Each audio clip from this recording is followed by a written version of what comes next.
हिमाचल जाते रहे होंगे और आप सब ने देखा होगा कि वहाँ पर जो है आज से आज़ादी के 60 साल तक सिर्फ कुछ रोड्स बने थे, और वो भी हमारे माननीय जो पूर्व प्रधानमंत्री अटल बिहारी जी रहे हैं, उन्होंने अपने कार्यकाल में जो है वो ग्रामीण प्रधानमंत्री सड़क योजना के अंतर्गत वो रोड बनाए थे। लेकिन पिछले 10 वर्षों में प्रधानमंत्री नरेंद्र मोदी जी की सरकार ने हमारे क्षेत्र को जो है एम्स, IIT, IIM जैसे वैश्विक स्तर के जो है वो संस्थान दिए हैं, और वंदे भारत जैसी ट्रेन को हमारे हिमाचल में पहुंचाया है। हमारे हिमाचल जैसे छोटे से राज्य को 3,500 करोड़ की लागत का मनाली कीर्तपुर जो है वो हाईवे दिया हुआ है, जिसमें माननीय महोदय जी 5 से ज़्यादा टनल हैं और 37 से ज़्यादा उसमें ब्रिजेस हैं। ऐसे वैश्विक स्तर की जो है हमें इंफ्रास्ट्रक्चर वहाँ पे मिली है, और साथ ही पूरे देश के लिए जो एक बहुत ही अद्भुत इंफ्रास्ट्रक्चर मार्बल है, जैसे कि हमारी अटल टनल 9 किलोमीटर की जो वो अटल टनल है, विश्व की सबसे लंबी टनल है, और वो एक सिंगल ट्यूब हाईवे जो है वो पूरे विश्व के लिए जो है एक बहुत बड़ा उदाहरण है। और उसके साथ ही 11,000 करोड़ के हाइडल प्रोजेक्ट्स हमारे हिमाचल प्रदेश को दिए हैं। अगर मैं ये सूची यहाँ पे रखूँ तो शायद आप लोगों का बहुत वक्त जो है इसमें लग जाए, लेकिन लाखों लाभार्थी जो है वो चाहे मुफ्त राशन हो, चाहे PM की जो है वो मकान हो या आयुष्मान हो, हमारा हिमाचल प्रदेश एक ऐसे राज्य है जो पूरी तरह से शौच फ्री है, और वहाँ घर घर में जो है वो गैस चूल्हे का कनेक्शन लगा है। एक भी माता, एक भी बहन गैस चूल्हे के कनेक्शन के बिना नहीं है। और मेरा ये जो सौभाग्य है 18वीं लोकसभा में महोदय जी, मेरा ये सौभाग्य है कि जब मैं यहाँ पे आई थी तब महिला आरक्षण बिल, जो राजनीति में महिलाओं को जो है 33% आरक्षण देता है, वो बिल भी पारित हुआ था। तो मेरे लिए बड़ी ही ये सौभाग्यशाली जो है 18वीं जो लोकसभा है।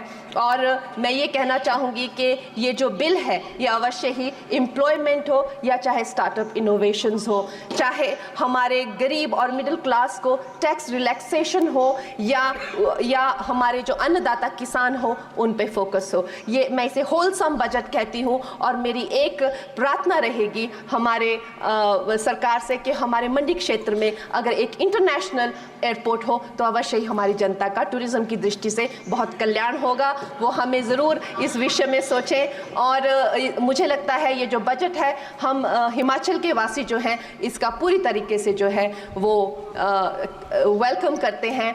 ये जगह मेरे लिए बहुत नई है, मैं एक नई सांसद हूँ, मगर मुझे इस बात का आभास है कि ये जो 18वीं लोकसभा है ये कोई सामान्य लोकसभा नहीं है। इस लोकसभा का जो चुनाव हुआ है उसमें हमारे जो शीर्ष नेतृत्व हैं, हमारे माननीय प्रधानमंत्री श्री नरेंद्र मोदी जी ने लगातार तीसरी बार प्रधानमंत्री बनकर पिछले 7 सालों का जो रिकॉर्ड तोड़ा है, उसके लिए हम सब उन्हें जो है वो हार्दिक बधाई देते हैं। साथ ही बधाई के पात्र हैं हम सब भारतीय जनता पार्टी के लोग जिन्हें ये सौभाग्य प्राप्त हुआ।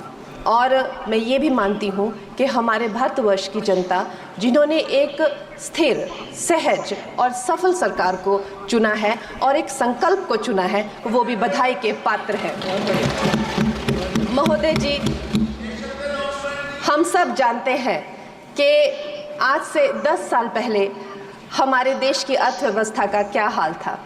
आज से 10 साल पहले हमारी संघर्षशील, जो एक चरमराती और एक लड़खड़ाती अर्थव्यवस्था जो कहीं 11वें 12वें नंबर पर थी और सारा देश जो है उसको लेकर चिंतित रहता था, पिछले 10 सालों में वो अर्थव्यवस्था 11वें से 5वें नंबर पे आई है और बहुत तीव्रता से जो है 3रे नंबर की तरफ जा रही है। ये जो 2024 का बजट है ये सब वर्गों को जो है वो शक्ति प्रदान करने वाला बजट है। इस बजट से जो है वो हमारी अर्थव्यवस्था को भी तीव्रता मिलेगी महोदय जी। और जो हमारा 2047 का जो संकल्प है कि विकसित भारत का जो संकल्प है, हम प्रथम इकोनॉमी बनेंगे, वो भी इस बजट से हम पूरी उम्मीद है एक कदम हम उस संकल्प के जो है वो करीब जाएंगे। महोदय जी, पिछले साल हमारे हिमाचल प्रदेश में एक बहुत बड़ा प्राकृतिक संकट आया, एक बहुत बड़ी बाढ़ आई जिससे ना जाने कितने जन धन पशु ज़मीन की हमारे लोगों को जो है वो हानि हो गई। लेकिन दुख की बात यह है कि अभी भी हमारा हिमाचल प्रदेश जो है उस त्रासदी के प्रभाव से जो है उसके प्रभाव से उसकी हानि से बाहर नहीं आ पा रहा है। और उसका जो मूल कारण है वो है वहाँ की जो कांग्रेस की सरकार है, उनका जो लापरवाही है और उनकी जो भ्रष्टाचार नीतियां हैं। आज भी हमारे लोग जो हैं उस बाढ़ के प्रभाव से जो पीड़ित हैं।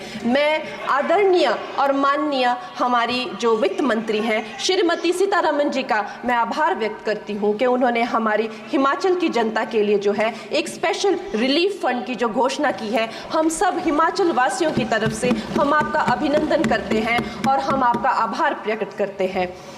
महोदय जी, मुझे ये जान के और आपको बताकर इस बात की खुशी भी होती है और खेद भी होता है कि जितना काम पिछले 10 वर्षों में हमारी भारतीय जनता पार्टी ने हिमाचल प्रदेश में किया है वो उतना काम हमारे आज़ादी के बाद 60 सालों में भी हिमाचल प्रदेश में नहीं हुआ था। आप सब हिमाचल जाते रहे होंगे। वर्षा, it is her maiden speech. आप सब Himachal Honorable Barsha, it is her maiden speech. Kindly.